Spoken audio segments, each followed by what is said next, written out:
responsable de l'école Ibrahima Kote Diop, nommé Khadim Diop. Nous vous demandons de l'applaudir. Nous allons nous avant de commencer la leçon.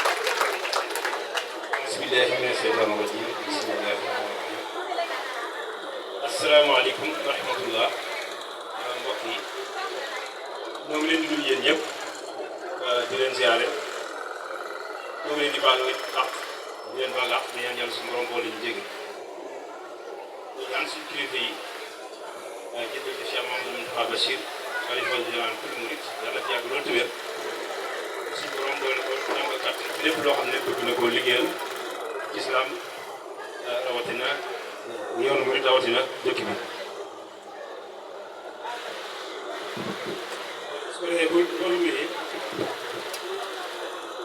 moom ñi wax naan koo xam nag seen ko wooye tur la neex waaye koo xam nag bii mu koy wooye muy jàppee tur baax na te ñu leeral tuuti su jëmm ji ñu xamante bi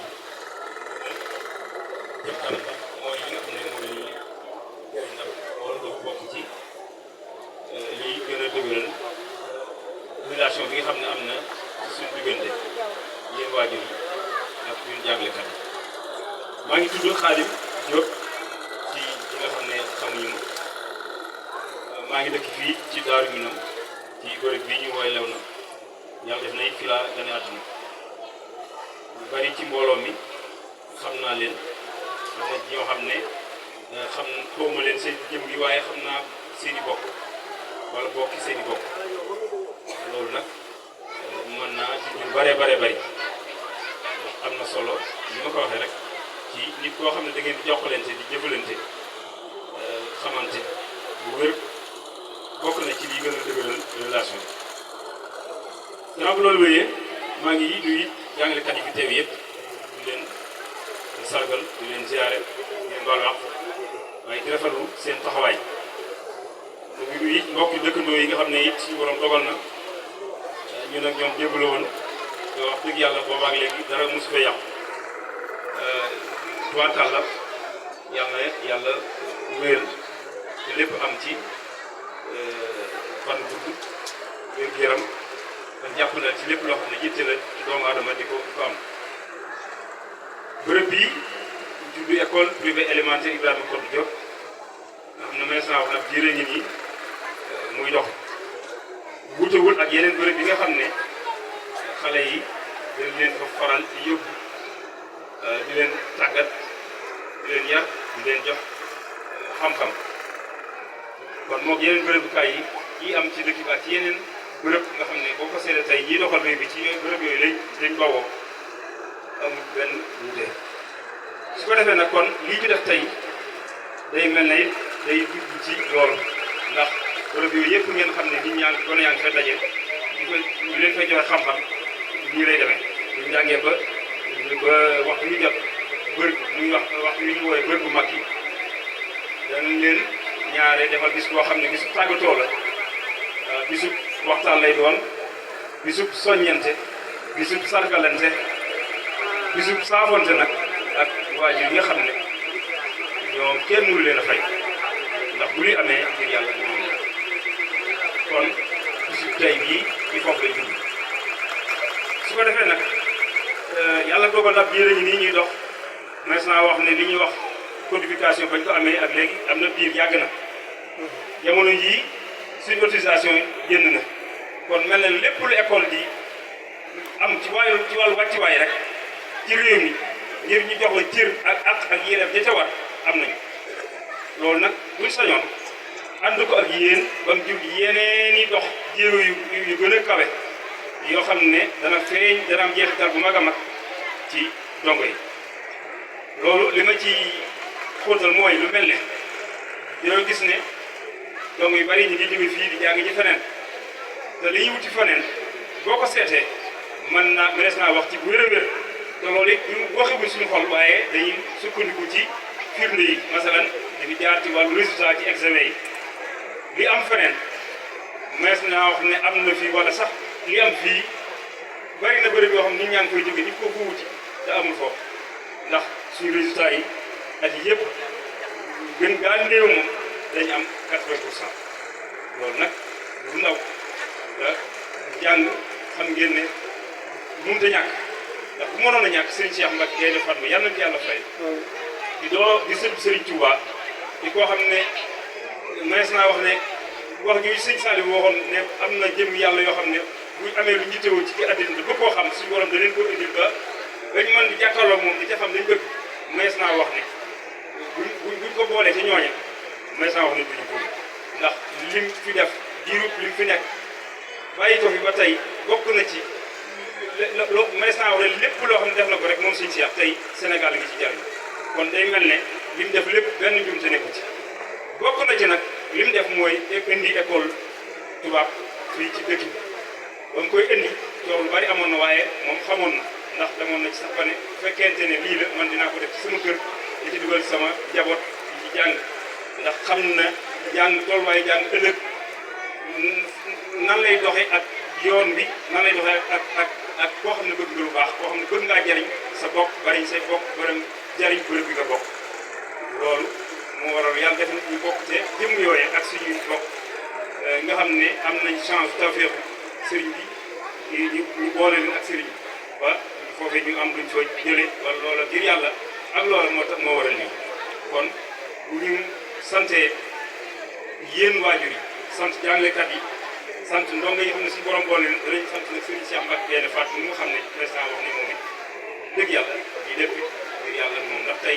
ku ne xam ne ne mbir yi ñu ngi jëm kanam te fas yéene wu la dellu kanam ndax day doon daa doon loo xam ne mënut a ñàkk ndax firnde bi mooy université baa ngi nii Cheikh Mamadou Moustapha Bachir yàlla fi yàgg tamit da loolu firnde bi wér a wér a ci lu muy jëm kanam kon mbokk yi ñu ngi leen di ñaan ci loolu yéen ànd ko ak ñun ndax bu ngeen ko àndut ak ñun it leen ko ànd ak ñeneen te ñun ñooy yéen te yéen yéene ñun ndax ñun seen i njaboot lañ seen i rakk lañ seen i doom lañ seen i jarbaan lañ seen i mag lañ seen i baay lañ am na ci ñoo xam ne sax suñu mënees naa ko suñu sët lañ ndax daara ji sax kon loolu mun naa bëggoon a indi ci ab tàmbali li ci des ci wàllu xóotal ñeneen ñi xam ne war nañoo wax incha allah dinañ ci xóotal su ko defee nag kon dafay terminer rek en français donc à l'endroit de mes chers amis et collègues, mes camarades qui sont là aujourd'hui.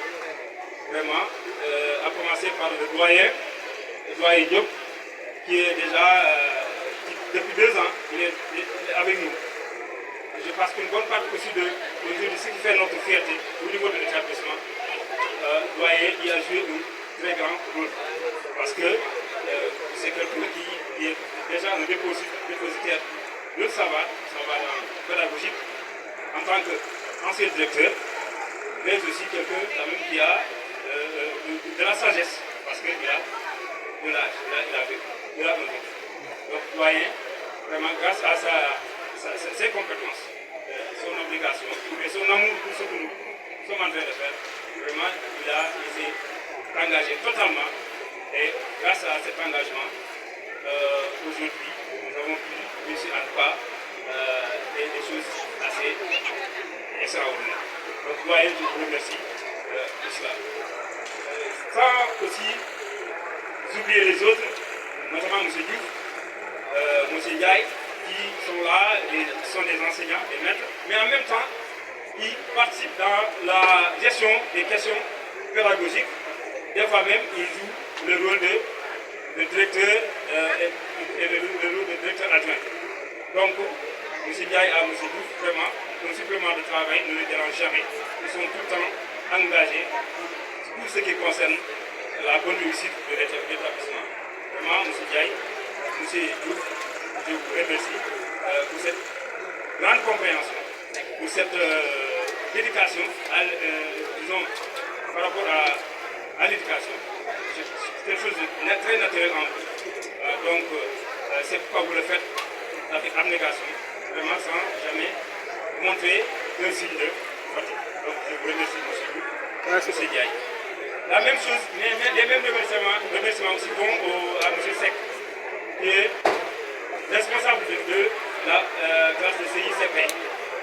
Il est très jeune, mais malgré sa jeunesse, c'est quelqu'un de très dynamique, très ouvert, complètement engagé pour tout ce qui concerne cette relation qui doit exister entre un patriote, quelqu'un qui aime son pays, qui aime sa nation, qui aime son métier.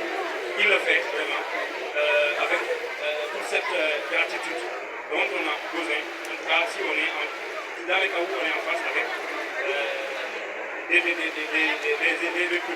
enfants de la classe C. Là où il faut faire de l'initiation, c'est très difficile. Mais malgré tout, il arrive à supporter toutes ces difficultés qui sont liées à ce choix, qui est un choix vraiment très valeureux. Il a le mérite d'être remercié. Je vais terminer avec M. Ndiaye, M. Ndiaye Massamba. Lui aussi, vraiment, c'est un ami de longue date. Bon, lorsqu'il est venu ici, il est venu avec un peu, disons, de l'âge. Donc c'était quelque chose qui était très difficile à manipuler. Mais malgré tout, son envie d'apprendre avec la collaboration des autres institutions là, avec l'assistance de M. Diop, le vieux, doyen. Malgré tout, voilà, c'est quelque chose qui nous donne actuellement satisfaction. Donc, je pense que je vais terminer avec Mme Fall, qui est une stagiaire ici, mais vraiment quelqu'un à qui on peut faire confiance, parce que quand même, tout le long de son parcours ici, elle a fait preuve d'une grande flexibilité, d'un grand engagement par rapport à ce noble choix qui est le choix d'éduquer, disons, enseigner. Donc c'est difficile, mais malgré tout, elle a pu quand même franchir les obstacles et arriver à ce niveau. Vraiment, Madame Val, je vous remercie. Donc je vais terminer avec Bintou, qui est ma soeur. Bon, elle a une grande expérience au niveau de l'enseignement, surtout au niveau de la petite catégorie. Bon, même, donc, il a à un certain moment, il a fallu qu'elle change un peu d'aptitude, un peu de monture, parce qu'elle était là au niveau supérieur. Mais malgré tout, quand même, elle a pu, pendant ces 2 dernières années-là, elle a pu abattre un travail très colossal, un travail très vraiment en tout cas, elle mérite tous nos remerciements. Pour terminer maintenant, je vais terminer maintenant avec Mademoiselle Diakhaté. Madame Diakhaté, dimanche, c'est elle qui s'occupe de la garderie.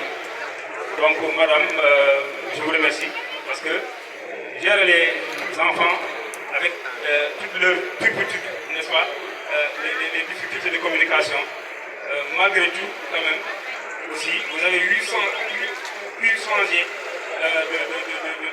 disons, de procédure et arriver aujourd'hui à ce niveau. Parce que quand même, il faut dire que globalement, les enfants étaient bien encadrés. Donc, voilà, je vous remercie, madame, aussi, pour cet engagement. Donc, globalement, c'était les quelques mots que je voulais dire à l'endroit de... Sinon, je vais ajouter mon ami, M. Tam, qui est là depuis très longtemps et qui nous accompagne à pareille occasion. Donc, M. Tam, vraiment, vous le faites avec l'engagement. On peut le voir sur votre visage, votre emploi, votre profil, la démarche, tout ça, montre qu'effectivement, vous le faites avec amour. Donc, voilà, globalement, c'était les quelques mots que je voulais dire à l'endroit d'abord des parents d'élèves, mais des élèves aussi, je les remercie parce que nous grâce à eux,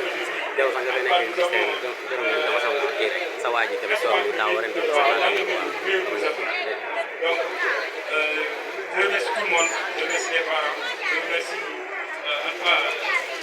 les autres invités qui sont là, que Dieu le Tout-Puissant, l'Omnipotent et l'Omniscient soit avec nous dans toutes les entreprises. Et Inch'Allah, avec la volonté, la foi, on va déplacer les montagnes. Et cela, on espère le faire avec vous. Je vous remercie, et mesdames et messieurs.